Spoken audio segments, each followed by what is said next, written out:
গত 22শে এপ্রিল কাশ্মীরের পেহেলগামে বেছে বেছে হিন্দু ধর্মের পুরুষদের মেরে ফেলে পাকিস্তানি জঙ্গিরা। এই সেই ভয়ানক দৃশ্য। ভারতীয় সেনাবাহিনীর সদস্য আর তার পাশে তার নববিবাহিতা স্ত্রী। জঙ্গিরা 26 জন ভারতীয়কে মেরে ফেলে। এই সেই পেহেলগাম, যাকে মিনি সুইজারল্যান্ড বলে ডাকে অনেকেই। প্রতি বছর ভারতের বিভিন্ন প্রান্ত থেকে কয়েক লক্ষের বেশি মানুষ এই পেহেলগামে কাশ্মীরে ঘুরতে আসে। ভূস্বর্গ কাশ্মীর বলা হয়, আর সেই কাশ্মীরে যে ঘটনা ঘটিয়েছে জঙ্গিরা, তা অত্যন্ত নিন্দকর এবং ঘৃণিত কাজ। দেশবাসী মুহ্যমান হয়ে পড়েছিল এই ঘটনায়। ইতিমধ্যে পাঞ্জাব সীমান্তে বিএসএফের জওয়ান পুনম কুমার সাউ যখন ডিউটি করছিলেন, সেই সময় পাকিস্তানের অভ্যন্তরে ঢুকে যান ভুল করে। আর কিছুক্ষণ পর পাকিস্তানি সেনারা তাকে উঠিয়ে নিয়ে যায়। যুদ্ধের আবহ তৈরি হয়ে যায়। এমনিতেই পেহেলগামে আটাকের পর ভারতীয়দের মন যুদ্ধের জন্য প্রস্তুত হতে শুরু করে। ভারত সরকারের পক্ষ থেকে একের পর এক বিভিন্ন নীতি চালু হতে শুরু করে। ভারত সরকার সিন্ধু জল চুক্তি বাতিল করে। ভারত পাকিস্তান সীমান্তে আটারি ওয়াঘা সীমান্ত বন্ধ হয়। পাকিস্তানিদের ভারতে প্রবেশ নিষেধ হয় এবং ভিসা বাতিল হয়। ভারতের মধ্যে থাকা পাকিস্তানিদের 48 ঘন্টার মধ্যে ভারত ছাড়তে বলা হয়। পাকিস্তানে ভারতীয় হাইকমিশন থেকে ফেরানো হবে সামরিক পরামর্শদাতাদের, এবং ভারতের পাক হাইকমিশনের সামরিক পরামর্শদাতাদের 1 সপ্তাহের মধ্যে ভারত ছাড়তে হবে। 2 হাইকমিশনেরই সামরিক পরামর্শদাতা পদগুলি বাতিল। হাইকমিশনের কর্মী সংখ্যা 55 থেকে কমিয়ে 30 হয়। পরমাণু অস্ত্র নিয়ে তথ্য আদান প্রদান নয়, চূড়ান্ত সতর্ক থাকতে নির্দেশ দেওয়া হয় ভারতের 3 বাহিনীকে।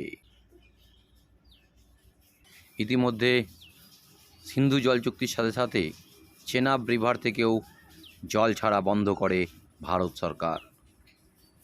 ভারত সরকার যুদ্ধের প্রস্তুতি নিতে শুরু করে এবং যুদ্ধের মহড়া দিতে বলে 7ই মে।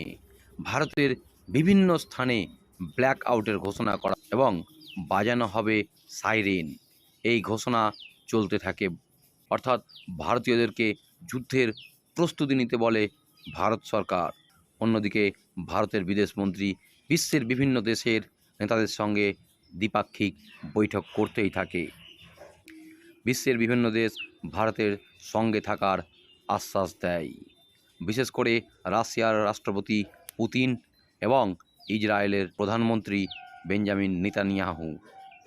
পশ্চিমবঙ্গের বিভিন্ন স্থানে মক ড্রিলের সময় ঘোষণা করা হয়।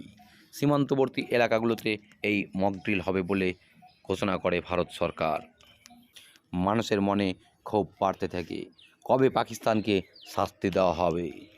ভারতীয়দেরকে যখন যুদ্ধ প্রস্তুতির নির্দেশ দেওয়া হচ্ছে, ঠিক সেই সময় 6 মে ঠিক মধ্যরাতে ভারত পাকিস্তানের 9টি টেররিস্ট ক্যাম্পকে আক্রমণ করে, এবং সেই আক্রমণের এত ঝাঁজ, এত তীব্রতা ছিল যে সেই ক্যাম্পগুলি ধ্বংস হয়ে যায়।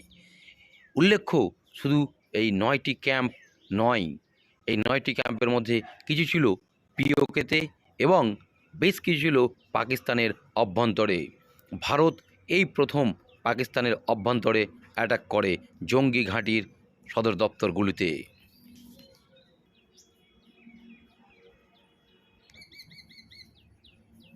ভারতীয় নারীদের কপাল থেকে যে সিঁদুর মুছে বিধবা করা হয়, আর ঠিক এই অপারেশনের নাম দেওয়া হয় অপারেশন সিন্দুর। অর্থাৎ এই যে সিঁদুর মুছে ফেলার যে চক্রান্ত পাকিস্তানি জঙ্গিদের, ঠিক তাদেরকে সেই ভাষাতেই জবাব দেওয়ার জন্য এই অপারেশনের নাম দেওয়া হয় অপারেশন সিন্দুর। ভারত পাকিস্তানের নয়টি জঙ্গি ঘাঁটিতে আক্রমণ করে ধুলোয় মিশিয়ে দেয়। পাকিস্তানের যে 9টি টার্গেটকে কেন্দ্র করে ভারতের আর্মড ফোর্স, সেটা হচ্ছে বাহাওয়ালপুর। এখানে জৈশ-ই মোহাম্মদ মাসুদ আজাহারের মূল যে কেন্দ্র সেটা Muridke, Gulpur, Sawai camp, Bilal camp, Kotli camp, Barnala camp, Sarjal camp এবং মেহমুনা ক্যাম্প, মোট 9টি ঠিকানাকে ধ্বংস করে দেয় ভারত। ভারতের এই আক্রমণের এত তীব্রতা ছিল যে তার জন্য ওটা পাকিস্তানের জঙ্গিরা ভয়ে কাঁপতে থাকে।